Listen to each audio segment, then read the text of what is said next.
murabizi twarabivuganye muri uno mwaka utangura, twaravuze ko muri iri shengero ijambo Imana yaduhaye muri uno mwaka ari ijambo rivuga ubwiza bw'Imana, igihe cyo kubona ubwiza bw'Imana, cyo kugendera mu bwiza bw'Imana. Kandi twaravuze ko ubwiza bw'Imana bufise uburyo bwinshi bushobora gusobanuka, ariko kandi bigoye mu ijambo rimwe gusobanura. N'abahinga iyo bariko barababaza ngo ni igiki ubwiza bw'Imana canke la gloire de Dieu, ni ijambo rigoye cyane gusobanura, kuko ubwiza bw'Imana si kimwe mu bintu bigize Imana. Nkuko dushobora kuvuga ngo Imana iragororotse, Imana n'urukundo, ivyo nibigize akamere k'Imana canke ivyo twita ama attribut y'Imana. Ariko ubwiza bw'Imana ntiburi mu bigize akamere k'Imana. Ariko ubwiza bw'Imana novuga ngo ni nk'umwambaro w'Imana. Ni nkuko novuga mu telefone yawe, hari ikintu uba ufise muri telefone yawe ugasanga harimo ifoto mu telefone yawe, ico twita background, canke nkuko ushobora kuvuga ngo mpagaze ngaho imbere ariko muri background yanje canke inyuma yanje urashobora gusoma ibihanditse. Ubwiza bw'Imana ni nka background y'Imana, ni nk'ikintu kigize umwumvuri w'Imana. Bwana sifiwe sana. Haleluya. Abo twari kumwe ku munsi wa gatanu ejo twaravuze kuri aya majambo gatoya, ariko kandi ndashaka gusubira kubibutsa ngo ukwizera kuva ku kumva ijambo ry'Imana. Muri uyu mwaka ndizeye kubona ubwiza bw'Imana, kandi muri uyu mwaka sinizeye kubona ubwiza bw'Imana, ariko hari ibimenyetso. Bwana sifiwe sana.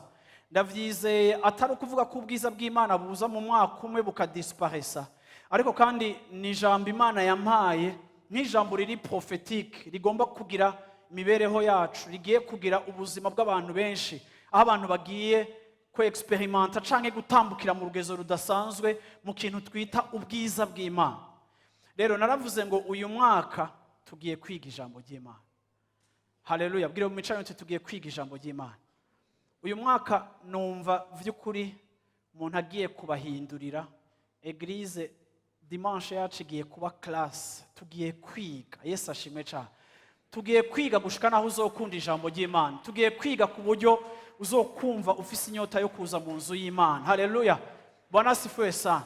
Numva contrairement y'indi myaka usanga ijambo Imana iduhaye ritugenga, ritugira, tukaribamwo canke ntituribemwo, ariko numva muri uno mwaka hari ihishurirwa mu rugezo rudasanzwe, ku buryo numva kwira ijambo rigiye guhindura ubuzima bwacu kandi rigiye guhindura ubuzima bwawe.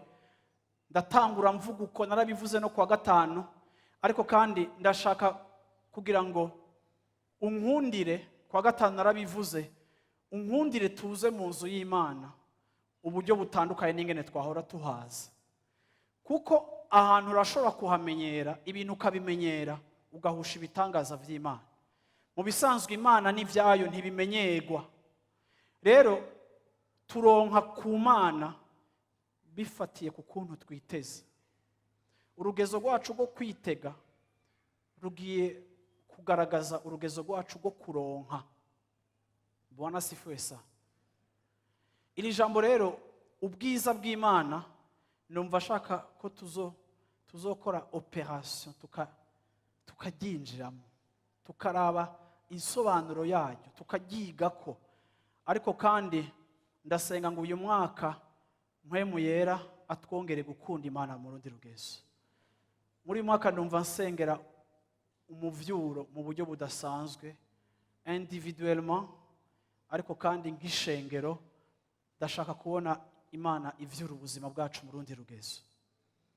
Ndashaka gusoma rero muri iyi chapitre ya 33, ndashaka gusoma imirongo mikeya, ariko kandi numva nshaka guhagarara hamwe. Iki gice nzokigarukako, ariko no munsi ndashaka kugikuramwo ibintu bikeya twokuramo.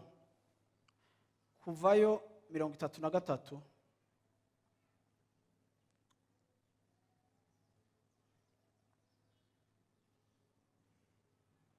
guhera ku murongo wa 12. Kuvayo 33 guhera ku murongo wa 12. Maze Mose abwira Uhoraho ati, raba wambariye ngo dugana abo bantu, ariko ntiwamenyesha uwo dutumanye. Yamara waravuze ngo ndakuzi izina kandi wagiriwe ubuntu imbere yanje. None rero ndakwinginze, asangwa ngiriwe ubuntu imbere yawe koko, nunyereke imigendere yawe kugira ngo nkumenye, mbone kurushiriza kugirirwa ubuntu imbere yawe, kandi wibuke yuko iryo hanga ari iryawe. Aramwishura ati, ubwanje nzokwijanira namwe mbashikane amahoro. Mose aramwishura ati, none ni iki comenyekanisha yuko nagiriwe ubuntu imbere yawe twe n'iryo hanga? Ni igiki Mana cotuma bimenyekana ko vy'ukuri twagiriwe ubuntu? Mbega si uko wojana natwe bigatuma twe n'ihanga ryawe dutunganywa n'amahanga yose ashagaje ku isi, dutandukanye? Uhoraho yishura Mose ati, nico uvuze naco ndagikora, kuko nakugiriye ubuntu nkumenya izina, nkakumenya izina. Mose aramwishura ati, ndakwinginze nyereka ubwiza bwawe, nyereka ubwiza bwawe. Uhoraho aramwishura ati, ukugira neza kwanje kose nzogucisha imbere yawe, nivuge mu izina ko ndi Uhoraho ndi imbere yawe, kandi nzogirira ubuntu uwo nzobugirira, ngirira ikigongwe uwo nzokigirira. Haleluya, haleluya. Muri iyi nkuru Mose asavye Imana ikintu kigoye. Aravuze ati, Imana, kugira ngo bimenyekane ko nagiriwe ubuntu na wewe, kugira ngo bimenyekane ko wangiriye ubuntu, kugira ngo bimenyekane yuko nagenderewe canke nemewe nawe, Mana nyereka ubwiza bwawe. Mose ni umwe mu bantu dushobora kwigira ko inyota yari afise yo gushobora kubona ubwiza bw'Imana. Ubwiza bw'Imana ni ikintu tugomba kunyotegwa, kuko ijambo ry'Imana rivuga ngo hahigwa abafise inzara n'inyota. Nasanze urugezo rwacu rwo kubona Imana rugomba kuba rubangikanijwe n'urugezo rwacu rwo kunyotegwa Imana. Turashobora kumara igihe tuzi Imana canke turi mu gakiza, ariko buhoro buhoro Satani akagenda aduteza impwemu y'idini, tukiyumva umenga ivy'Imana byose twaramaze kubimenya, naho tutobivuga mu majambo, ariko tukagira inyifato y'abantu ataco bakinyotewe gishasha gushikako. Ariko Mose ari mu bantu babonanye n'Imana mu buryo budasanzwe.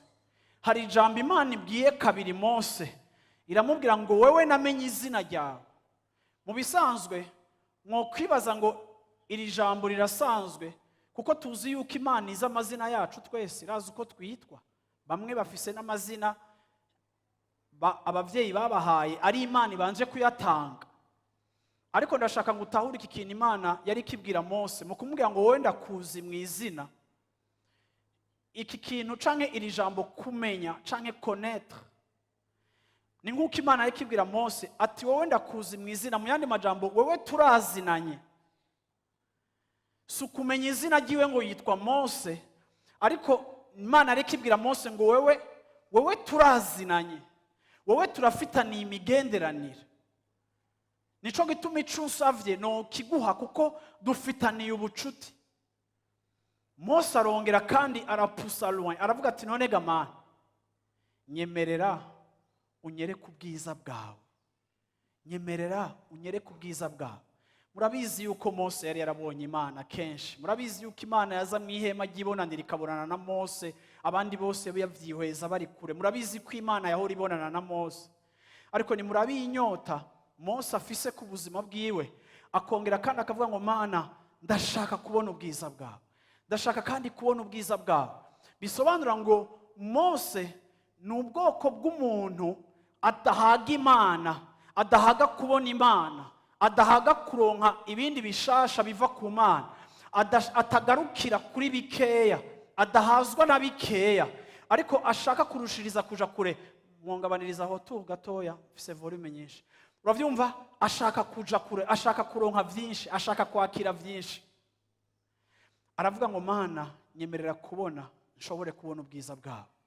Imana iramwishurira ijambo ati Mose, ntiwoshobora kubona ubwiza bwanje, nta wobona mu nyonga hanje hama ngo ashobore kubaho.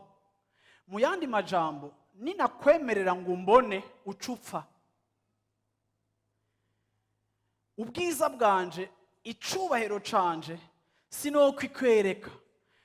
Umubiri wawe ntufise kapasite, umubiri wawe ntufise inkomezi, umubiri wawe uburyo ushonyemwo, uburyo nakubumvyemwo, ntushobora kumbona mu nyonga ngubeho. Rero ico unsavye kiragoye, ntushobora kubona mu nyonga yanje hanje hama ngubeho. Ariko Mose, Imana iramubwira ngo ariko hari ikintu ngiye gukora. Ngiye kugutwara ndagushire ku musozi, hama ndaza kuhaca, maze kurengana ndaza gufata ikiganza canje ndagushire mu rutare, ndaguhambe mu rutare, ndakunyegeze mu rutare, ndakwibike mu rutare, hama maze ndengane. Ndagomba mutahure, kenshi iyo Bibiliya iriko iravuga biragoye kuvuga ibintu vy'Imana, kuko Bibiliya igerageza gukoresha ururimi rw'abantu kugira ngo isobanure ibintu vy'impwemu. Bibiliya igerageza kudekriva ivy'impwemu ikoresheje ururimi rw'abantu, ariko hari igihe ingene vyanditswe n'ingene bivuga utagiye kure ibwina bigora gutahura ico Imana yashatse kuvuga. Ariko Imana irabwiye Mose ngo sinokwemerera kumbona mu nyonga, ariko ndaza kukwemerera kumbona inyuma mu mugongo.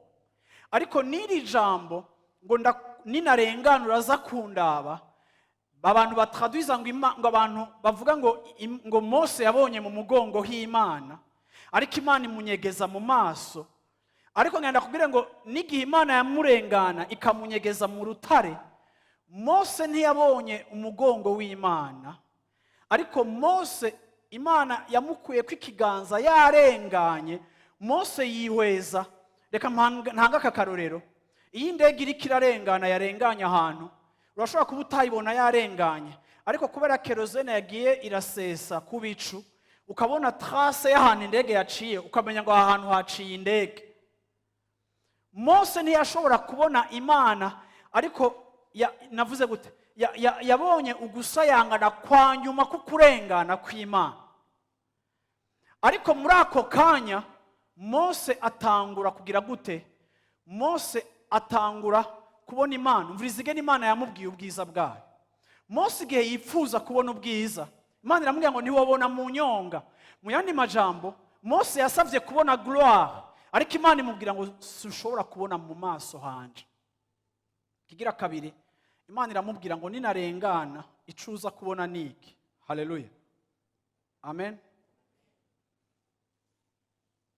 Ku murongo wa 20 ngo Uhoraho arongera aravuga ati, eheraba hari ahantu hafi yanje, nawe uzuhagarare ku gitandara, maze ubwiza bwanje buriko buraguca imbere iruhande, nzogushira muri ico gitandara ahameze nk'igihoro, ngukingirize urushi rwanje gushitsa aho nzoba ndenganiye, mpeze nkureho urushi rwanje, urabe mu bitugu vyanje, ariko mu nyonga hanje ntihoshobora kuboneka. Haleluya. Haleluya. Amen. Amina. Ku murongo wa 19, Uhoraho aramwishura ati, ukugira neza kwanje kose nzogucisha imbere yawe, nivuge mu izina ko nduhoraho ndi imbere yawe, kandi nzogirira ubuntu uwo nzobugirira, ngirire n'ikigongwe uwo nzokigirira. Ndashaka ubone iki kintu Imana imubwiye. Imana iramubwira ngo nzokwiyereka, ariko umviriza, ninamara kurengana hari ikintu uzobona. Ndaza kuguca iruhande, hama ndaza kukwereka ma bonté. Mu gishingo c'uko uhoraho adashobora kwereka Mose icubahiro ciwe ngo kimwice, ariko Imana ihejeje kutwereka ikintu kigize ukugira neza kwayo.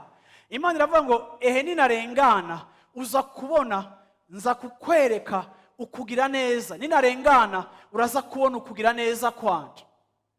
Mu yandi majambo, iyo turiko turavuga ngo ubwiza bw'Imana, tugomba gutahura ngo kimwe mu bintu bitwereka ubwiza bw'Imana n'ukugira neza kw'Imana. Yesu ashimwe cyane. Ndashobora kuba ntarabona Imana, ariko nkabona ibinyemeza icubahiro c'Imana, ubwiza bw'Imana mu buzima bwanje. Nubwo ntabasha kubona mu nyonga hayo, ariko igihe cyose ku murango no mwijoro Imana itwereka bonte yayo, ikatwereka kugira neza kwayo. Ico gihe tumenya ngo ukugira neza kw'Imana ni kimenyamenya c'ubuntu c'ubwiza bw'Imana ku buzima bwacu. Aravuga ngo ninarengana uzobona ubwiza bwanje. Haleluya. Yesu ashimwe cyane. Ndaje kukubwira umunsi muri kino gitondo ngo shengero ry'Imana, ugomba kumenya ngo kimwe mu bintu Imana itwereka mu buzima bwacu, itwereka ukugira neza. Haleluya. Imana ikiyigize, c'est un Dieu de bonté. Ni Imana iri bon, ni Imana irengeje kuba nziza, izokubera nziza mu buzima, izokwereka ubwiza bwayo mu buzima bwawe mu rugezo rwo kuzokugirira neza, ikakugaragariza umwitwarariko na bonté. Haleluya. Haleluya. Bwana sifiwe sana. Ibi bintu bitatu nivyo Imana yabwiye Mose ngo ninarengana uza kubona ukugira neza kwanje. Uraza kubona ndenganye. Hama ndenganye hari ikintu uza kubona. Uza kubona izina ryanje. Haleluya. Mwibuke yuko amazina y'Imana muri Ancien Testament, amazina y'Imana yose yari afise icyo agenda aravuga kuri karakteri y'Imana. Ni ukuvuga ngo Imana yabwiye Mose ngo ninarengana uza kubona kugira neza kwanje, uza kubona izina ryanje. Mu yandi majambo, uza kubona ibingize vyose. Ndakwemereye kubona ibingize, ndakwemereye kubona igihe banyita Jehova Shalom, igihe banyita Jehova Jire, igihe banyita Jehova Nisi. Ajya amazina yose ninarengana uraza kuyabona, nico kintu uza kukwereka. Ariko icambere yamubwiye ngo ninarengana uza kubona kugira neza kwanje. Haleluya. Rero iyo ndiko ndavuga ngo ubwiza bw'Imana mu buzima bwacu, ubwiza bw'Imana bwiyerekana mu buzima bwacu bifatiye ukungene Imana itwereka kugira neza kwayo. Bantu b'Imana, uno munsi muri kino gitondo ndi ngaha gushingira intahe kugira neza kw'Imana. Ndi ngaha gushingira intahe yuko hariho kugira neza kw'Imana kukubikiwe kandi kuri ku buzima bwawe. Ndi ngaha gushingira intahe no kukuremesha kugira ngo Imana yacu igira neza. Mu byo yemereye Mose kwibona ko, yemereye ko Mose ayimenya nk'Imana igira neza. Ishengero tugomba kumenya Imana nk'Imana igira neza. Tugomba gutahura Imana nk'Imana itugirira neza. Ibikorwa byayo ni vyiza, umwitwarariko wacu ku buzima bwacu nuko tugirira neza, impungenge zayo ku buzima bwacu nuko tugirira neza, ivyiharanira ivifise mu mutima nuko tugirira neza. Naho wowe ufise ibyo wagiye uracamo mu buzima bigoye kandi bikuremera, ariko ngenda kubwire ngo ivyo onya ntibihanagura yuko Imana yawe igira neza. Ariko kandi ndaje kukumenyesha icirico kugira ngo uyitege kubijaye n'ingene yisobanuye. Yaravuze ngo ninarengana uza kukwereka kugira neza kwanje. Haleluya. Ikigira kabiri, ninarengana nza kukwereka ubuntu bwanje, ngirira ubuntu wo nshaka kubugirira. Je fais grâce à qui je veux faire grâce. Ngirira ubuntu wo nshaka kubugirira. Ninamara kurengana ico uza kubona, uza kubona ubuntu bwanje Mose, uza kubona ingene n'Imana yuzuye ubuntu. Igihe Imana ndikira twereka ubwiza bwayo, kimwe mu bintu twigisha kandi idutahuza ubuntu bwayo butagira uko bwovugwa buri hejuru y'ubuzima bwacu. Imana yacu muri kino gitondo ndaje vuga ngo ni Imana yuzuye ubuntu no kugira neza. Ikigira gatatu yamubwiye ngo ninarengana nza kukwereka ikindi kintu, nza kukwereka ma miséricorde, imbabazi zanje. Iyo ugomba kubona ikimenyetso ca mbere cyo kugira neza kw'Imana ku buzima bwacu nk'abantu, kimwe mu bintu vya mbere bitwigisha kugira neza kw'Imana ni imbabazi z'Imana ku buzima bwacu.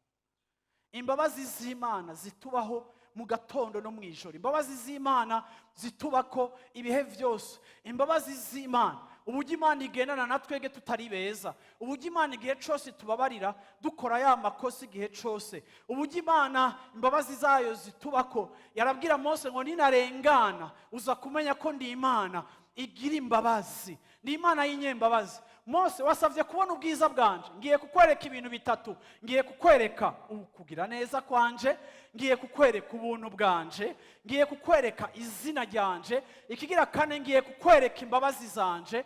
Ndakubwiye ngo ibi bintu bine Imana ibikwereke muri uno mwaka, Imana ibikwigishe ko muri uno mwaka, kuko birakwiye kandi birihagije. Vyose uko ari bine no bijamo tukabidetaya, woza gusanga ari ibintu bikomeye biri mu buzima bwacu. Woza gusanga muri ibi bintu bine ni package y'ikintu cyose ukeneye ku Mana. Uza gusanga bwa bundi ata mitwaro ikomeye dufise, kuko mu mitwaro yanje yose yo mu buzima bwanje, iyo nibutse ko Imana igira neza, nkamenya la bonté de l'Éternel, menya yuko mu kugira neza ku Imana harimo inyishu kubijaye n'ivyo nkeneye. Iyo nibutse yuko Imana yanje igira ubuntu, nibuka yuko ukugororoka ku Imana guhagije ubuzima bwanje. Iyo nibutse amazina y'Imana, nibuka yuko ayo mazina yose y'Imana avuga ingene Imana yacu ari intore mu ntambara n'icirico ishobora kudukorera. Iyo nibutse imbabazi z'Imana, nibuka yuko igihe cyose naho nokora icaha, Imana igihe cyose iriteguriye kumbabarira igihe ndayigarutseko, imbabazi z'Imana zikaba ku buzima bwanje. Ivyo nivyo bintu bine Imana yabwiye Mose ati adefo yuko udashobora kumbona wese, reka ndagusororere muri ibi bintu bine gusa, ninarengana ibi nivyo uza kubona. Haleluya, haleluya, Yesu ashimwe cyane. Haleluya, kugira neza kw'Imana, Bwana asifiwe sana. Ubuntu bw'Imana, haleluya, amazina yayo, Bwana asifiwe sana. Abashakashatsi ba Bibiliya bavuga yuko igihe Mose yarengana, igihe Mose amaze kurengana agaha umugongo, Imana imaze kurengana igaha umugongo Mose akayiraba, abahinga b'ivyanditswe bavuga yuko nico gihe Mose yatanguye kwandika Genese. Aca atangura kwandika mu mitanguriro ngo ubwa mbere na mbere hari Imana. Ubwa mbere na mbere uravyumva agira gute? Uravyumva jambo, uravyumva umunsi wa mbere ararema, umunsi wa mbere aravuga, umunsi wa kabiri atangura kwandika Genese. Mwibuke yuko igihe isi yaremwa Mose ntiyarahari.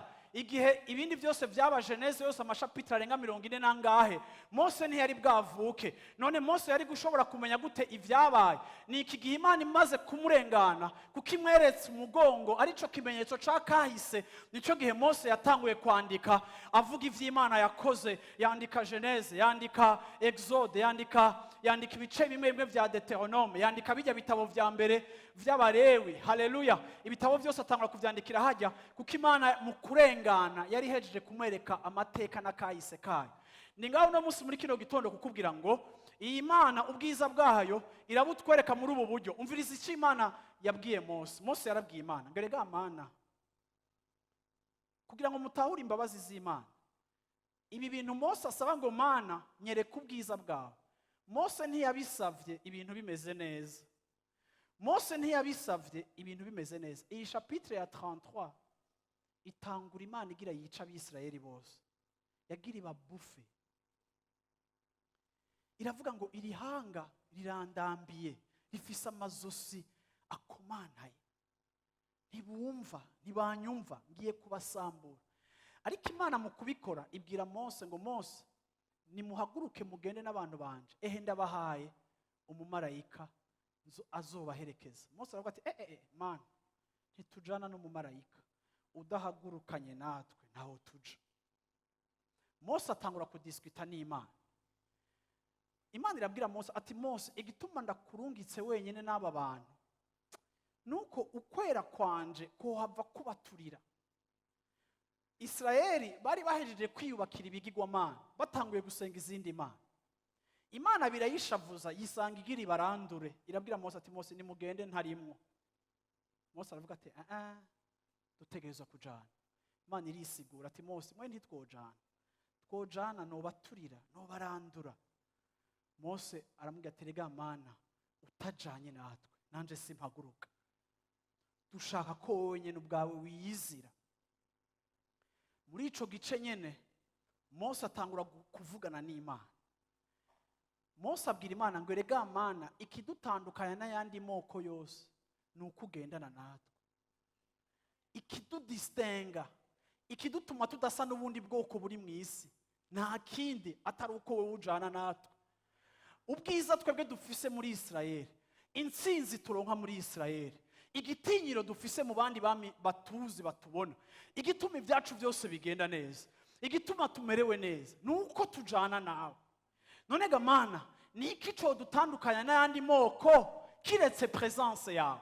Ndaje kubabwira muri kino gitondo ngo ikidutandukanya n'abandi bantu bose bahari, haleluya, si uko tudasonza nkabo, si uko tutagwara nkabo, ariko ikidutandukanya n'abandi bantu bose nuko Imana yahisemo kugendana natwe. Ukubaho kw'Imana niryo tandukaniro rya wewe n'abo muvukana batarakizwa. Ukubaho kw'Imana mu buzima bwawe nico kidutandukanya n'abandi bantu bose.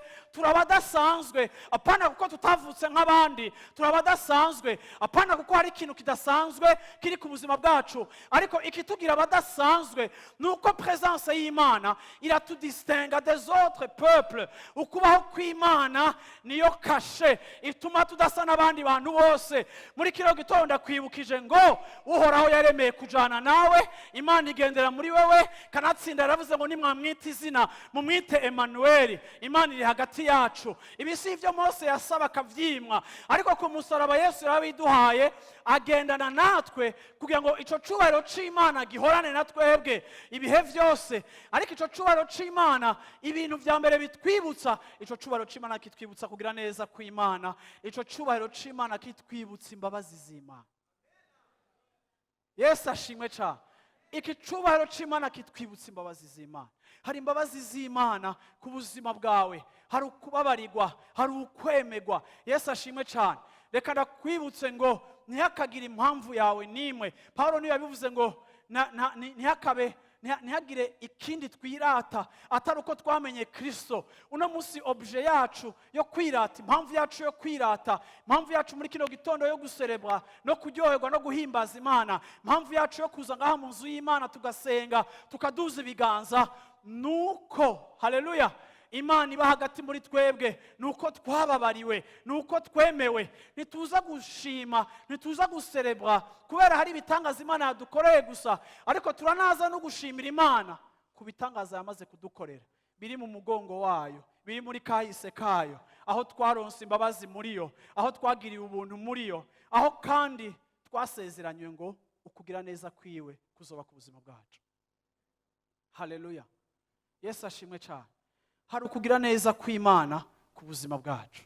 Bwana sifiwe sana. Haleluya. Iki ni kimwe mu vy'Imana yereka Mose, ikamubwira ngo uzobona kugira neza kwanje. Ninarengana uzobona kugira neza kwanje. Bwana sifiwe sana. Haleluya. Hari ukugira neza kw'Imana ku buzima bwacu, kutwibutsa yuko twaragenderewe n'ubwiza bw'Imana. Bwana sifiwe sana. Haleluya. Message yanje no munsi nashatse kuyihagarika kuri témoignage dufise. Haleluya. Kuri témoignage dufise uno munsi, bamwe barayumvise abandi ntibayumvise, ariko kandi murazi yuko tumaze igihe kirekire, tumaze 7 ans ku batabizi muri iyi eglise dusenga, twiteze kubona pasteur Depapa ashikira famille yiwe. Imyaka 7 yo kutabana n'umuryango wiwe, imyaka 7 yo kutabona umuryango wiwe, imyaka 7. No musi name nimvira mu bana, name ningerageza kwimvira umwana afise imyaka 7. Igihe umuryango wiwe wimuka, umugore n'abana bakimukira muri Etats-Unis, hari umwana yavukiye hajya. Muri 2013. Yavutse 2014. Ibintu byo kuvyara abamama nibo babimetrize amatariki. Umwana afise 6 ans. Pasteur Depapa ntaramubona, amubonera kuri WhatsApp, amubonera kuri Skype, ariko iyi myaka yose umuryango we ugiye, twitega ko agenda, twitega ko ivyo bicamo. Ndibuka ko hari n'igihe twigeze kubona ko bishobotse agiye, kumbure hari abantu ari bashasha ngaha muri eglise, batari ngaho ico gihe, ariko hariho n'abandi bari bahari. Tugira n'igihe cyo gutanga, turegeranya uburyo butari bukeya, uravyumva, kugira ngo tumutekerere agende. Turanashika n'ahantu n'amafaranga turayabika, abantu bamwe bakabaza ngo mbe y'amahera yaroye hehe? Twarayabize kuko tellement byarafashe umwanya munini. Ariko kandi ndabizi yuko hari amabonane menshi. Depapa yaturi imbere avuga ati ni bonane yanyu, hama ukabona umwaka ati uragiye uraheze, uwundi ukiyongeramo. Abantu benshi rero uwo mutwaro mwarawikoreye mukabisengera, twese vraiment rimwe bikanatugora ingene tumujera, kuko hari igihe bashobora kubona ko akumbuye, hari igihe bashobora kubona ko atameze bien, uravyumva, hari igihe bashobora kubona ko arushe. Wani misi yose mwijoro utegeza kuganira na famiye saa 8 gushika saa 8 y'ijoro, ni wavyura abana, uravyumva, akabavugisha bava ku ishuri, ugasanga ajya amasaha 9 z'ijoro byari, uravyumva, ategeza kuvugana n'umuryango muri ubwo buryo. Antuka cari ikintu kigoye, kandi nzi ko abantu batari bake muri mwege vraiment mwasengeye. Twese Depapa turamukunda, turamushaka, ariko kandi en même temps twese ndi sûr yuko utarubizi canke ari ubizi, twese n'ababimenye mu minsi heze twaragize celebration, narabonye n'amastatut y'abantu baserebwa, haleluya, banezerewe kuri ico gikorwa Imana ikoze cyo gusubira kandi kumuha akajyo gusubira kubona umuryango. Hama pour la première fois akabona triomphe mu bebe wiwe, atakira umubebe akuze, uravyumva, akamubona physiquement. Yarababwira ngo nzoza gushika naho ejo bundi uyu mwana muto yitwa Triomphe yaramubwiye, papa urumubeshi, wamuvuga ngo nzoza urumubeshi. Wana kwisigura utazi, bitakuvako, bitazi ngene ikintu kiza gucamo canke kigira gute. Rero kuri uno munsi ndashimira Imana. Amen. Yesu ashimwe cyane. Haleluya. Ijambo ry'Imana rivuga ngo munezeranwe n'abanezerewe. Sishaka kuvuga kajya gace ka kabiri. Yesu ashimwe cyane. Haleluya. Sintegereza guheza verse munezeranwe. Haleluya. Uno munsi naje ngaha muri kino gikorane, mubona ko nambaye nka Depapa, uravyumva. Uno munsi naje mu gikorane kuva ndi hari inyuma ndi no ngaha mu ntebe, nariko mbwira Satani nti wewe na bado, uyu ni umwaka wo kubona ubwiza bw'Imana, intahe ziracaza, ziraciyongeramwo, haracari n'izindi ziri inyuma. Haleluya. Imana izotwereka kugira neza kwayo. Yesu ashimwe cyane. Haleluya. Kuko mu gihe cayo gikwiye iratwishura. Mu minsi yahera turiko turasezera ba Apollinaire, turi mu bihe byo gusezerana bya Depapa, niwe ntubona ko wewe utari ukwiye kugenda ibi bintu byose bidaheze, kuko yagize uruhara rukomeye, surtout nko ku mugwi w'abaririmbyi, yagize uruhara rukomeye, haba mu gufata ingingo, mu kugira gute. Hama nkamwe ntimvira ibi bintu byose byari kuba uri muri Etats-Unis ubirabira kuri live, ntubona ko ari guhava bomora ecran ukinjiramo, sivyo? Ariko kandi turanezerewe kuri uno munsi. Haleluya. Yuko uhoraho akweretse kugira neza kwiwe. Yesu ashimwe cyane. Haleluya. Bwana sifiwe sana. Amina. Haleluya. Mu mugongo hiwe, mu mateka yiwe, ni nkuko yabwiye Mose ati Mose ndashaka umenye ngo jewe ico ndico ngira neza. Haleluya. Ni wabona ndenganya uca usohoka urabe ico uza kubona, icambere uza kubona ko je suis l'Éternel plein de bonté.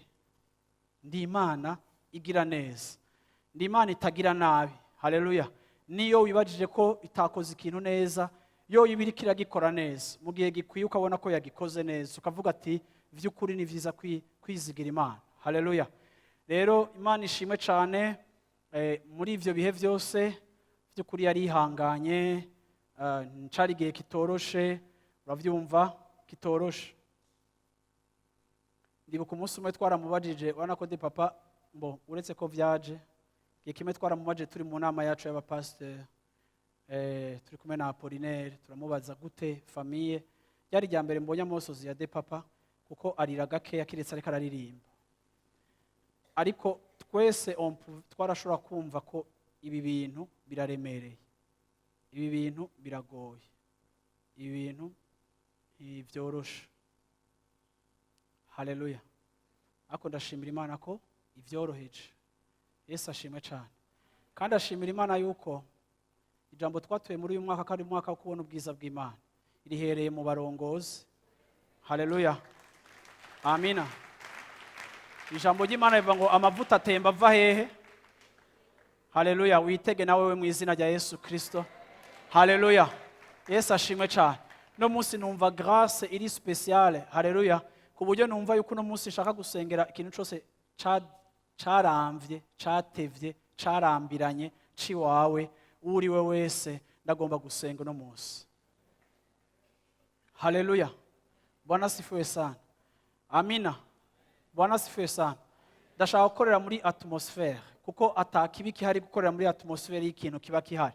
No munsi twari dufise umunezero, no munsi hari emotion, no munsi hari umunezero, uravyumva kuko iyi Imana ifise icikoze kiranezereza abantu kikazana ishimwe. Haleluya. Ariko kandi nshaka gufatira kuri kino kintu nyene mvuge ngo nawe uhora hagusororere, uhora hakugenderere, uhora hakwishure, uhora hatabara ivyawe, uhora haseruka aho udashobora guseruka, uhora habikore.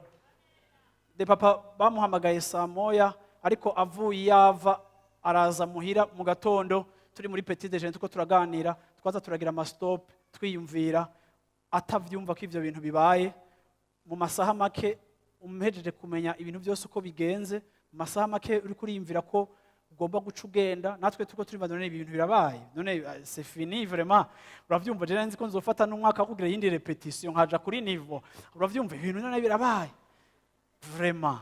Haleluya. Ariko kandi nca ndaraba atmosphere turimo mu nzi wacu tuza turavuga uwundi akavuga ivyo yarose uwundi akavuga kantu ariko undi mwanya tugahora nanje nkaca nimvira nkavuga no Imana igiriye neza abantu, Imana itangaje abantu, haba hari esprit, haba hari atmosphere ukabona Depapa mu maso ari ému, ukabona kubonye iyindi face, iyindi sura nshasha. Haleluya. Nkavuga ni Imana ndashaka kubona iyi sura yagucya ku bantu benshi cyane, ndashaka kubona kigicapo ku bantu benshi muri uno mwaka, warampaye iri jambo muri uno mwaka yuko tuzobona kugira neza kw'Imana, tuzobona ubwiza bw'Imana. Mana na bado ndacakiriye muri janvier nyene. Haleluya. Kandi ndaciteze no kumeza kurikira no ku bantu bakurikira, nditeze kubona kugira neza kw'Imana. Kwa gatanu narasenze n'inganda avuga nti Imana uduhe embouteillage y'amatemonyage. Haleluya. Kuko ijambo ry'Imana rivuga ngo kuko uhoraho ataco azokwima abamwubaha, abagenda bamugororokeye ntaco uhora azobima. Yesu ashimwe cyane. Niko Zaburi ya 80 ya 85 ivuga uhoraho ntaco azokwima abagize gute abamwubaha, abagenda bamwubashe ntaco azotwima na kimwe, ntaco azokwima na kimwe. Hari gihe wumva umenga inyishu niraza ukihebura ko ndavuze ngo ntaco azokwima. Yesu ashimwe cyane. Ivyiza ni vyacu n'abana bacu ngo tubitambukiremo. Yesu ashimwe cyane. Haleluya. Mbere yuko mpa umwanya Depapa agira ico atubwiye kuko naramusavye kuri uyu munsi ni rero dimanche n'uzotwigisha ati pastor turi celebre arakini ndashaka turaza gufata umwanya adusezere mbere ko tumusengera tumwatura kumugisha kandi n'imbere yuko tuza gufata n'umwanya wo kumuhezagira. Haleluya. Wovuga ngo twarabikoze turashaka kongera kubikora. Yesu ashimwe cyane. Gihe twabikora ubwa mbere twaravuze ngo tumuhezagire bimenyekane ko avuye mu bantu, avuye ahantu. Yesu ashimwe cyane. Rero ndashaka tumuhezagire azamenye ko namwebwe mwamubereye umugisha. Kuri uno munsi ndashaka tuze gufata umwanya kumuhezagira twejeje kumusengera no kumwatura kumugisha no guhezagira urugendo rwiwe. Amina. Hama ibisigaye azogaruka nkuko Yesu yavuze ko azogaruka. Haleluya. Ni bande bazoriha itikero 31?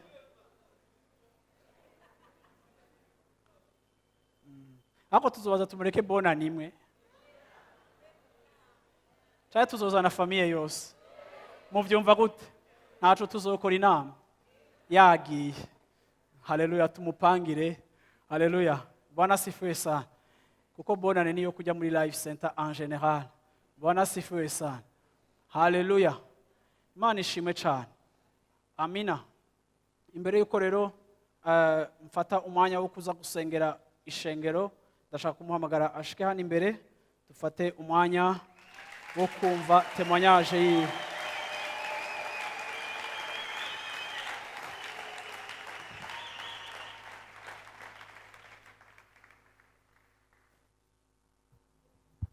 Amen.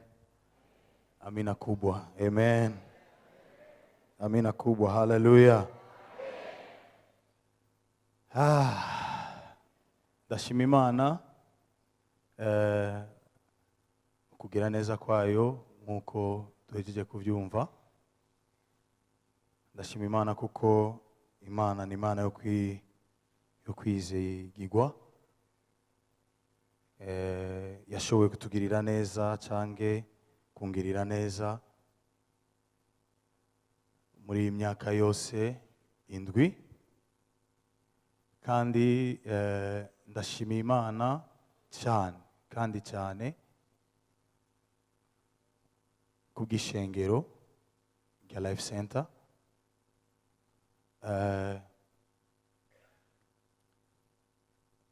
Narabaye umugisha ku bandi bantu, ku yandi mashengero, kuko ari ahantu bari bazi yuko nkomoka. Nshaka gushimira ishengero rya Life Center kuva ritangura gushika n'ubu. Sinovuga yuko nari umwana mwiza, oya, ariko ndashima ukwikorera Imana yagiye igenda ikora ibintu byose ku mupango kandi ikabikora neza cyane.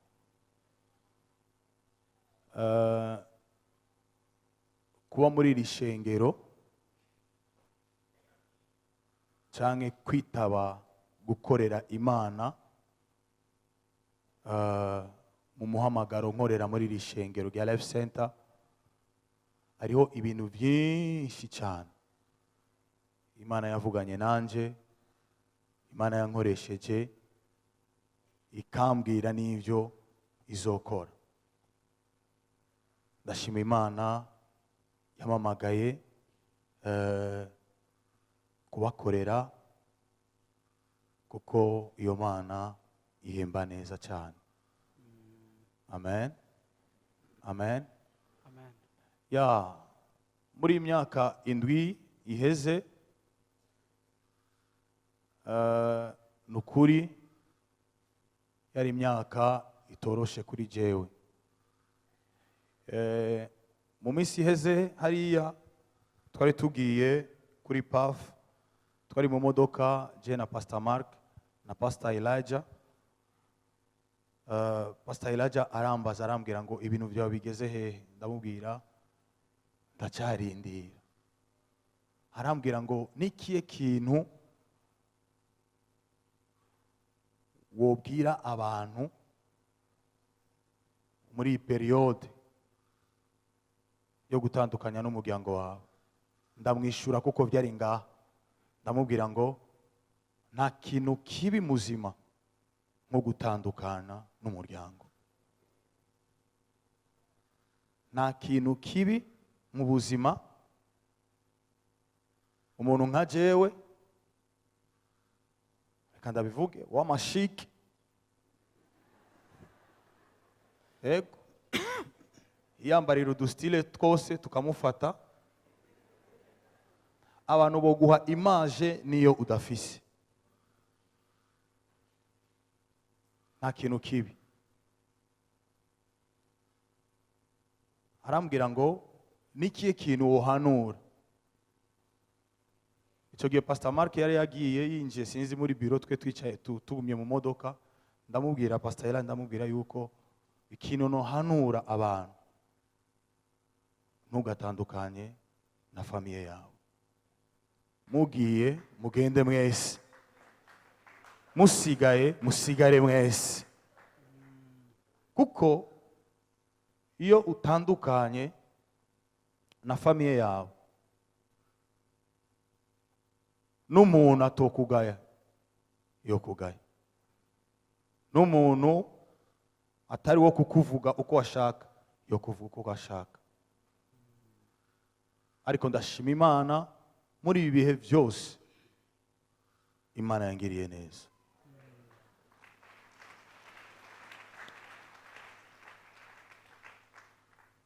Ndashimiye amasengesho yanyu, impanuro zanyu. Sino bavuga mwese amazina, ariko ari abantu uza kuvuga amazina, kuko muri 7 ans bambereye inshuti, bambereye abagenzi, tukaganira. Hariho bamwe, uyu wo ndamuvuga izina, hariho igihe kimwe yambwira ngo tureke ibintu by'ubupasiteri, ahantu uri umupasiteri, uri umugenzi wanje kandi uri umusaza wanje, tiye mon frère, tuganire nk'abavukana.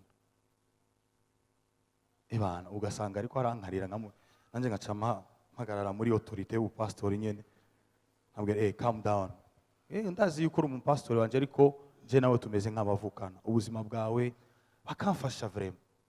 Nashaka ndababwire abantu b'Imana, ari igihe abantu bambona kuri podium bakibaza yuko cyangwa bakabona ingene meze, bamwe bakavuga ngo ngo madamu bararungika $100. Ahubwo ni je na yarungika, ni je na yarungika. Mama wanje nguyu aringa, mama haguruka.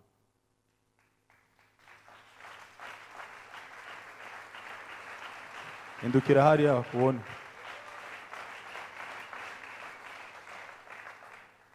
Uni mama mvyara, araza ubuzima bwanje, araza amarira yanje, araza ingene tubana mu nzu. Ndafise nabo tuvukana, sinzi ko bose baje, bari hari inyuma barashobora guhaguruka.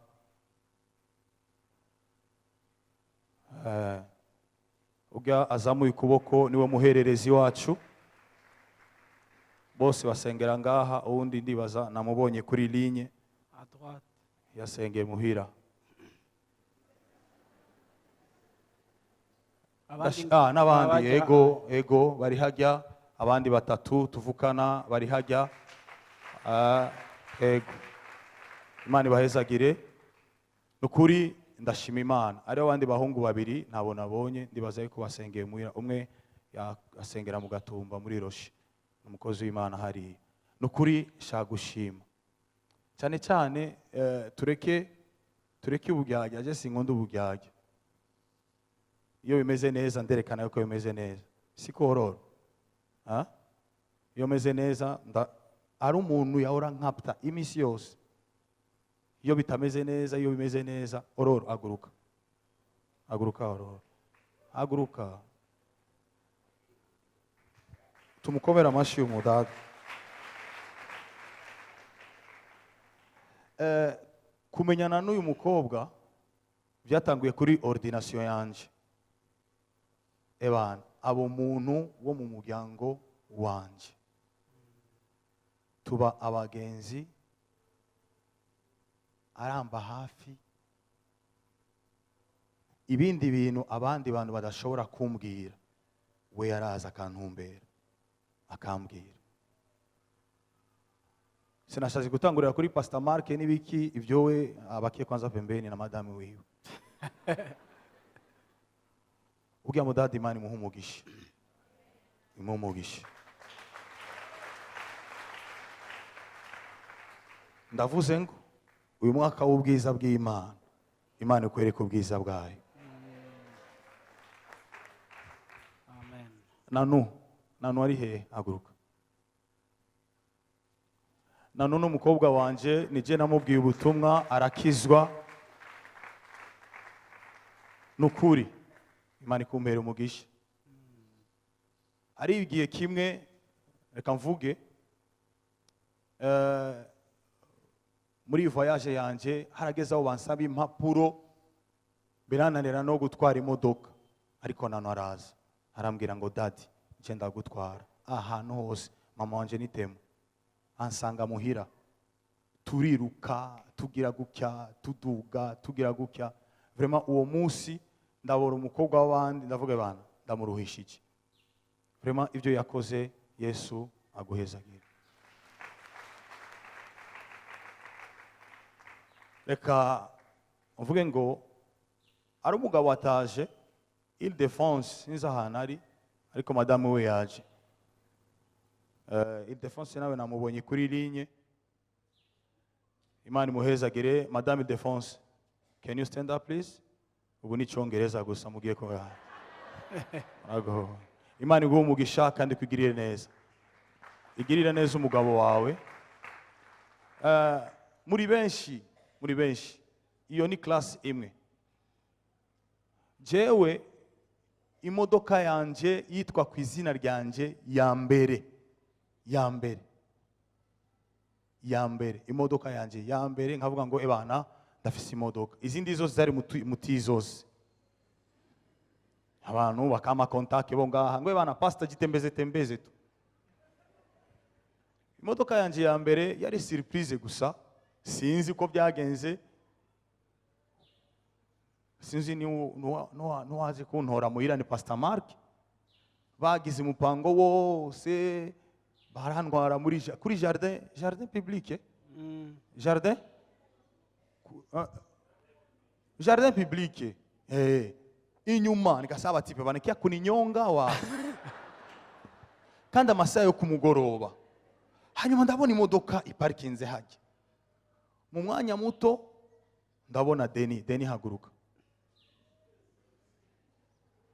Deni arahagurutse nguyu aracomboze. Sinzi nabandi twari kumwe mama Betty ndibuka nanana, je pense nanana. Ndamenya ibi nibiki biriko biripasa. Bana mu mwanya muto ngo imodoka ni gwawe. Gwanje hanyuma l'apparence fait quoi?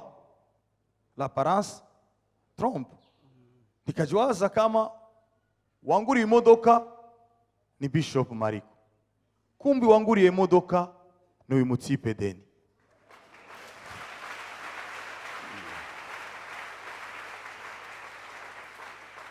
Imodoka ya mbere akigenda n'amaguru, pastor ataramusigira ijya modoka. Akigenda n'amaguru s'il vous plaît. Ariko akiyumvira kugurira uwundi imodoka we akigenda n'amaguru. Ico kintu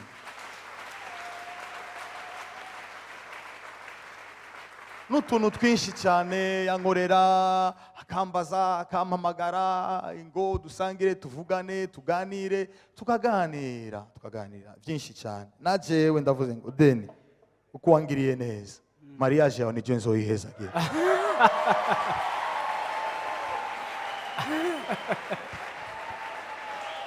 Be quickly ndaguhezagira.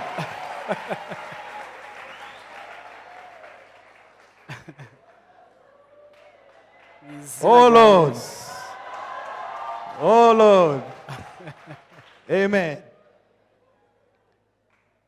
Vraiment. Igihe kimwe nigeze kubura umwana. Mbuze umwana nari mu Buganda muri evangelisation. Ariko ishengero rya Life Center ryarahagurutse ebana nk'umuryango nyene ikabikora. Kandi ikintu cya mbere ngarutse ndiko ndabaza madamu byagenze gute. Madamu yarambwira ngo, madamu yaguma avuga gusa ngo Deni ngo Deni yaguserukiye, yabikoze. Ipareke niwe yabikoze byose, gutwara umwana niyo kugira gute, aramuterura byose. Ico kintu Imana iguhezagire. Imana iguhezagire. Ni byinshi cyane byinshi cyane muri benshi cyane. Imana yamaye abakobwa, abahungu, Imana yamaye kuvyara mu mwemu, ba Dina, bande, ba Jili, ba Giovanni, ba Fabrice, ba Obedi, bande abantu benshi. Kwanza aha ndi muri ujya mugwi ndakura kwa mapete y'ubupasiteri, navuga ngo turabagenzi. Ndashimiye abantu bose bari ngaha, ndashima Imana yagiye ishyira abantu mu nzira kunitwararika. Donatien, haguruka Donatien. Uyu mugabo vraiment Imana yamunzaniye uko nyene, sindamuzi uko nyene, ariko uhora wonsenga ikugirire neza. Ndavuze ngo uhora wonsenga igire gute? Ubona amazina y'Imana hehe ku mugongo wawe. Imana iguhe umugisha. Ni benshi bana na Francis, Aime Joel, nibuka umunsi wa mbere mwabonye nabihejeje, ndasezeye neza n'intebe namuhaye.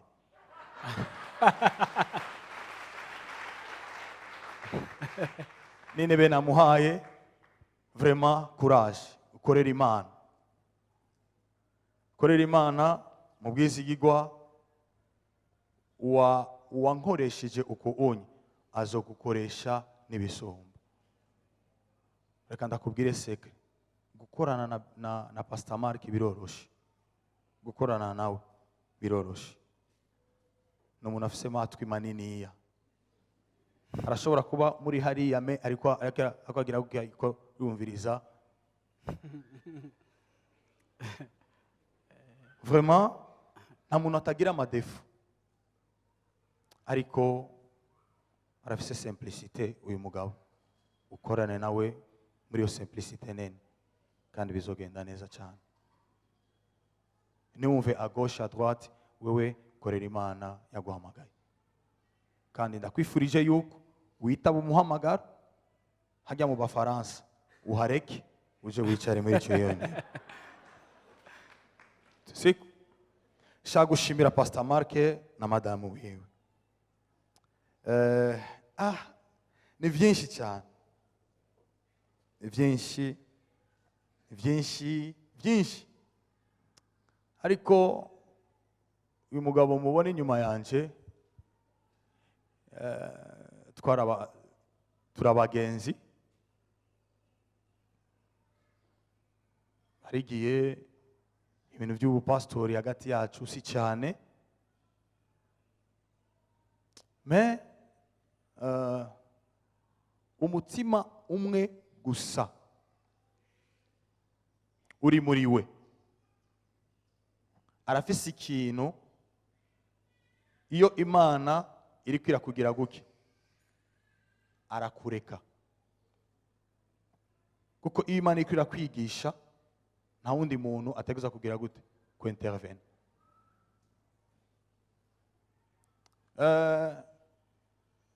Ndamushimiye cyane. Iyi myaka yose 7 twakoranye kandi neza. Ndibuka igihe kimwe aje kumbwira ngo numva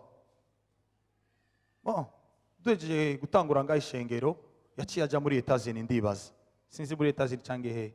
Nibuka umunsi wa mbere nje kumutegera kuri aeroport, yambiye ya mbere yambwiye ngo waziragiye neza. Sinzi ko avyibuka. Waziragiye neza intama izo nagusigiye. Uwo munsi nyene naciye mpindura attitude muri jewe, ndavuga ko donc mu yandi majambo iyo adahari ni jewe nseruka. Kandi ndashima Imana niyambaniye, niyavuze ngo ebana urumugisha ku rushengero. Hari genda mubwira ngiye kwigisha ahantu kanaka, genda akandekura kabisa. Muri uko kundekura niho umuhamagaro wanje cyangwa ingabire iri muri jewe yabonetse. Sasa kuri umugabo nuvuga amajambo menshi cyane. Reka ndababwira akantu. Ari igihe mu kugongana kwacu nitwagongana bika me arashobora gusanta yuko ikirere Depapa arimwo nikimeze neza, arafise ukuntu yabicenga acamamagara tukicara. Igihe kimwe yarayigeze kumva ibintu ndananigwa, arampanura arambwira ngo na kindi kintu mbona kuri wewe, watu wanakusikilia wivu bao uku. Erega Depapa rimwe yamamagara Depapa, rimwe akamamagara Depsi, harindi n'irindi zina wenyene gusa ni wamamagara ari Ngangweli. Urumva akambwira ngo ubuzima utegeza kuba kuba vraiment Imana imuhezagire Pastor Kagisiya Mark na madame we.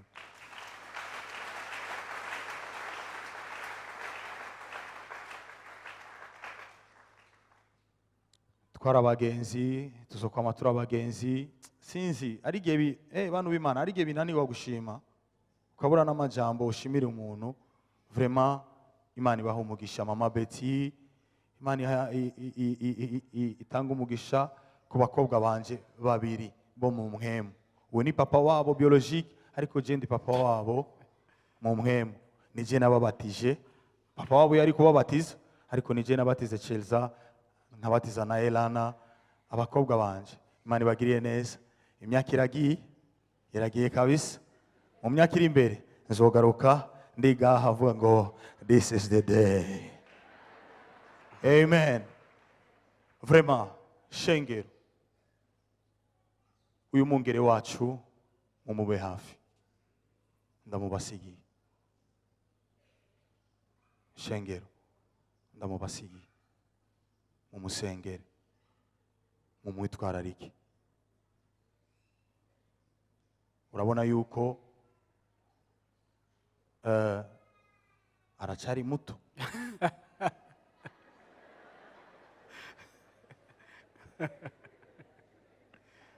We na madame wiwe ariko hamwe n'ivyo vraiment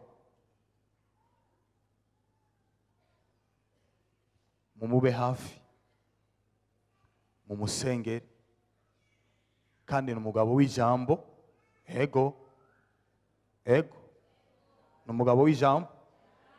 Sasa nimureke kuma kwanza mashi nimukabe intambamyi izotuma ikiri muri we kidashika nk'uko Imana yabishize muri we.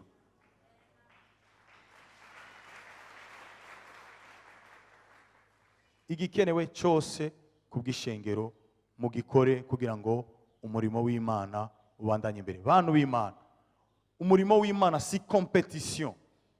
Oya, umuhamagaro n'umuhamagaro. Kandi Imana twasomye, Imana irigirira ubuntu uwagize gute wabishatse. Sintegereza kubaho nk'uko abayeho, sintegereza gukora nk'uko abikoze, ariko muri ivyo nyene, muri iyo vision Imana yapakije. Imana nishiraho vision mu bantu babiri. Oya, arabizi. Imana nishiraho vision mu bantu babiri. Imana ishira vision ku muntu umwe, hanyuma abantu bakaza kugira ngo bashigikire ijya vision. Nditeze kumva amakuru ya Life Center mu bice bitandukanye, ariko nanje aho ngiye ndasavye ngo musengere. Imana igirire neza kugira ngo Life Center ikomere aho ngiye gutanguza uwundi murimo w'Imana. Ndabashimiye cyane. Uraho abahezagire Antoinette, Fiston, Mama Antoinette, mwese amazina yanyu, ba Vincent, ba Jimmy, bande mwese ngaho mwese munyemerere uhaguruke ku giti canje unshimire mwene data, umugumbire neza, ugumbire abantu batanu, ubabwire ngo wagize neza kwitwararika umukozi w'Imana. Haguruka umumushimire. Ego umugumbire umubwire ngo wagize neza kwitwararika umukozi w'Imana. ego numva norangiriza ngaha sifata umwanya muremure ya mwicare sinogenda ntashimiye uyu muntu yari kunyica no kundasa. Ndafise couple y'abagenzi bari hafi cyane, Yves na Alene bari hehe? Nibaje? Mama buhaguruka. Aba n'abagenzi, Yves ari hari inyuma. Ari indirimbo mwama mumva ku radio itwa nimwimbiye nani? Nimwimbiye nani mimi? Irya ndirimbo narayisohoye, Yves amfashe ngaha, afata amahera yiwe, anyinjiza muri studio, arambwira ngo wowe ijwi ryawe ririmba gusa. Ndaririmba. Ni producteur wanje, Imana y'umugisha, kandi abatwa tuvugana byinshi cyane, aba babiri ndabiretse. Umwanya uragiye. Ariko Imana ibahezagire cyane. Namwebwe mwese sinavuza amazina yambi, reka mvuge guke. Imana ibikoze ibikora neza, kandi neza cyane. Janvier, février, mars, no muri juin ndashobora kugaruka. Ego byose bimva. Ego, merci. Amen. Amashi menshi. Haleluya. Bwana asifiwe sana. Munyemerere twese tuvyagurutse tufata umwanya wo guhezagira umukozi w'Imana. Haleluya. Tugiye kumuhezagira, tugiye kumusengera, tugiye kwatura umugisha w'Imana ku buzima bwiwe, tugiye kumuhezagira. Ejo numvise audio ya madamu wiwe agiriye audio madamu wanje amubwira ngo Imana irabikoze. Twari tumaze iminsi ko turategura surprise muri mars, Depapa zoba afise anniversaire ya mariage y'imyaka ingahe? 16 ans ya mariage. Rero twako turategura surprise kugira madamu wiwe 17 utangoye kwihenda. Aha, kasika wavyumva 17. Wavyumva twako turategura surprise kugira madamu wiwe aze. Nujya mwana yavutse. Donc ahamaze gutangura conversation na madamu wiwe kugira nyene twiyumvire ukuntu tubikora. Hama ku munsi wa anniversaire yari kuzoba ari le 20 mars, le 29 mars. Twiyumviriye hazoba kugira ngo surprise ifate neza, maison de passage twabukinze. Rero dutangiye kuja mu madetail. Ariko madamu wiwe aravuga ati reka turindire fin janvier turabica Imana ikora. Twitwa ngo turagiye kurindira fin janvier. Rero ejo bundi arungikira audio madamu amubwira ngo urazi ko nsanze banyandikiye birabaye birashobotse. Kwaca rero wumva wa mwana rero Triomphe umwe wa wundi Depapa atarabona aguma avuga that is coming, that is coming, that is coming. Uravyumva nawe wumva ashaka gutanga info kuko mama we sinzi ko ari muri haut-parleur canke yumva ko akarabivuga, uravyumva, ariko wumva n'uwo mwana ashushe. Nukuri ndashimira Imana muri kino gitondo. Haleluya. Ntako ku ruhande rwo bitaba vyoroshe, ariko kandi ndashimira Imana. Yesu ashimwe cyane. Haleluya. Subiye guhuza uyu muryango, subiye kubashira hamwe. Haleluya, ngo bakorere Imana bari hamwe, basubire gufata urugendo bari hamwe. Ndashimira Imana kugira neza kwayo. Nico gituma ku buryo bw'umwihariko vraiment ntidufise uko twoshima ico Depapa yabaye hagati muri twebwe, nigifise uko kivugwa, kandi ndi sûr nkuko nawe yabivuze hari abantu yibagiye kumbure gushimira, ariko nta nuwo baheza. Ariko kandi ndashaka turamvura ibiganza vyacu, tumwature kumugisha w'Imana, tumuhezagire aharoye, tumusengere, tuvuge ngo Mana uzubane nawe hajya ahantu aroye. Agiye Floride, agiye Orlando.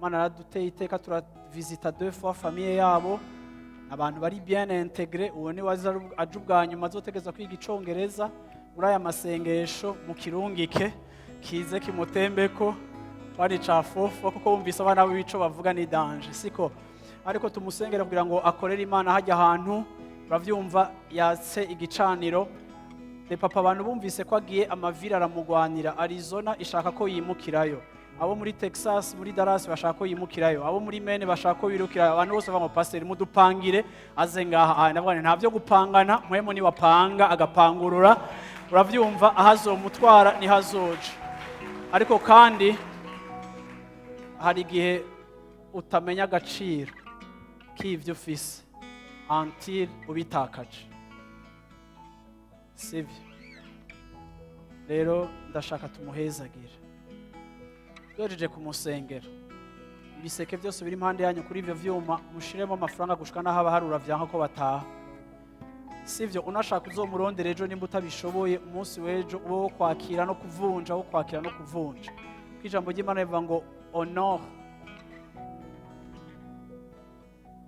kandi ngo honor birushirije mwubahe ababagaburira ijambo ry'Imana ntidushobora guhemba umuntu yatubereye umugisha karirimba Imana igakora ntidushobora kumuhemba ariko juste reconnaissance yo kuvuga ngo twarabonye ico wakoze waratubereye umugisha turaguhezagiye haleluya ndashaka duce dukora ico kintu nitwaheza kumusengera munyemerere turamvuye ibiganza vyacu tuduze amaboko yacu nsaba abakozi b'Imana muze mumfashe Joel ngo Francine ngo garukirize kuri abo tumushireke ibiganza vyacu tumusengere tumwature kumugisha Imana imugirire neza ica ico cyose umwipfuriza ukivuge muri kino gitondo ica ico cyose umwipfuriza ukimwatureko mu izina rya Yesu Kristo haleluya ubuntu bw'Imana bujane nawe aharoye ubuntu bw'Imana bujanye n'aharoye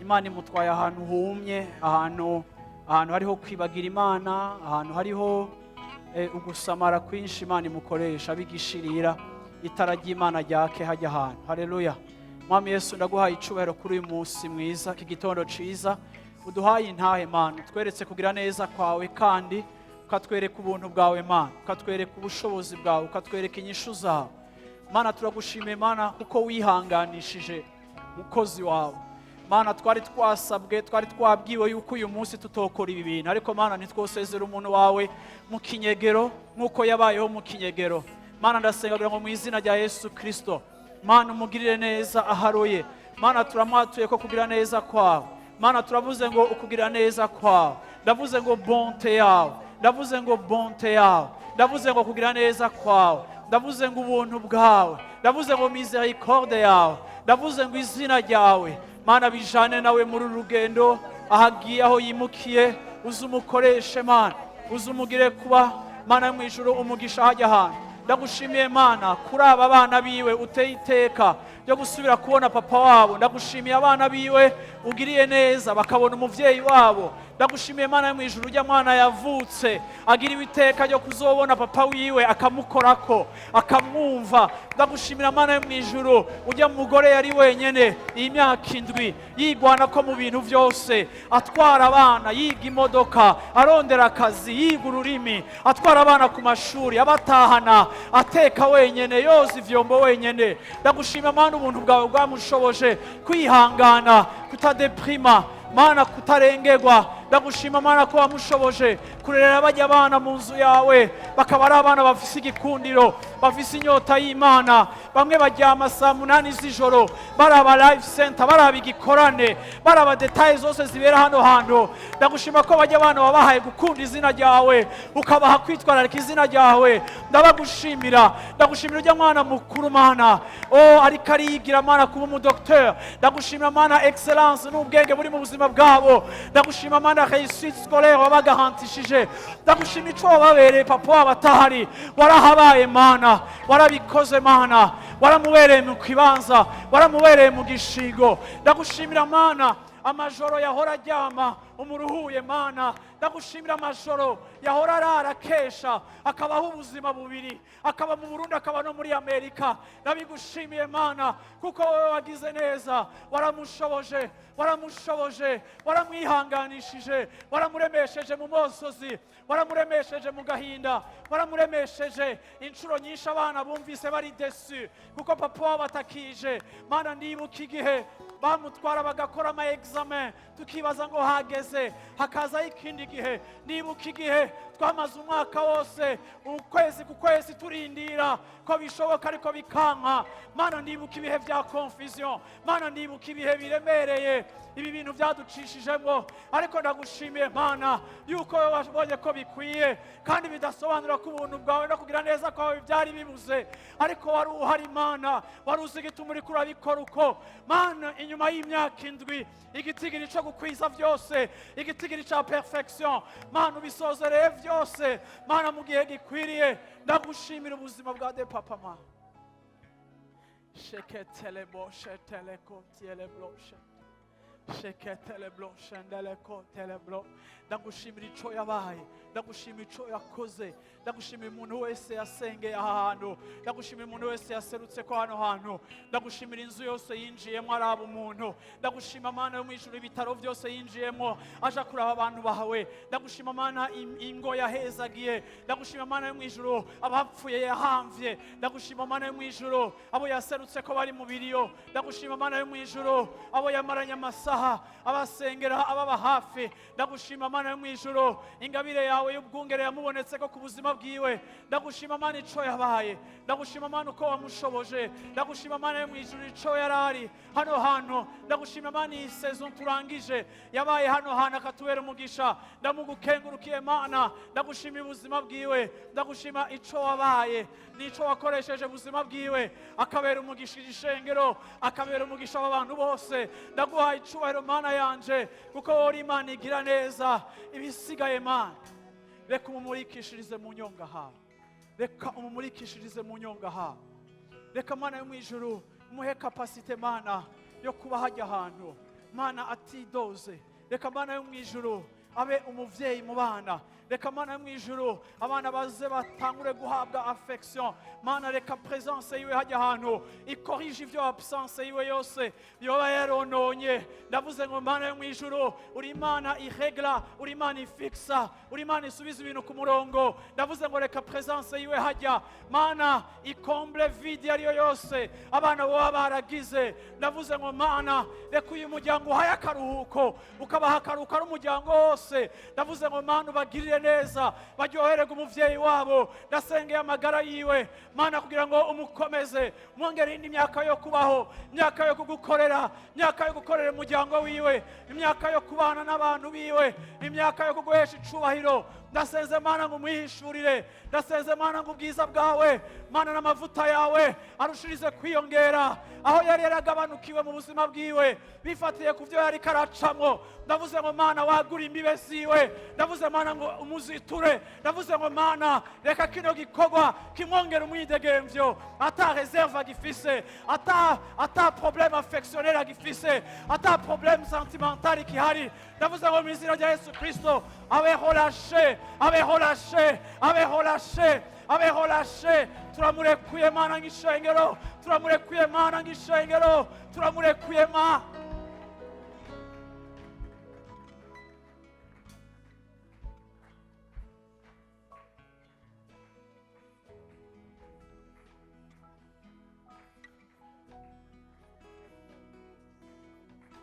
ujane na wagiye mana mwerekeza agiye mana abi wabo basanga ari muzima mana ahavuye mana yo mwijuru abasize mana yo mwijuru absence yiwe mana yo mwijuru ntikoze dommage ariko absence yiwe ibabera akajyo ko kugukurikira no kugukorera ndahezagiye mama wewe yamuvyaye ari hano hantu mana nous honorons cette maman Seigneur Jésus turamuhezagiye mana turamwatuye kumugisha mana turahezagiye ubuzima bwiwe turahezagiye uruvyaro rwiwe rundi ruri hano hantu n'abatari ngaha turahezagiye famille avuyemo turabatuye kumugisha wawe turavuze ngo mana ushishikare kubagirira neza ushishikare kubakomeza Mana yo mu ijuru ubagirire neza nk'uko imbabazi zawe ziri, ubereke kugira neza kwawe, ubereke izina ryawe, ubereke bonte yawe, mu izina rya Yesu Kristo.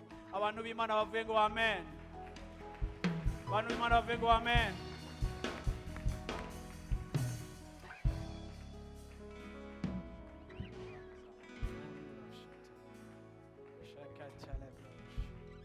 Hallelujah. Hallelujah. Hallelujah. Waymaker, miracle, promise keep, in the darkness.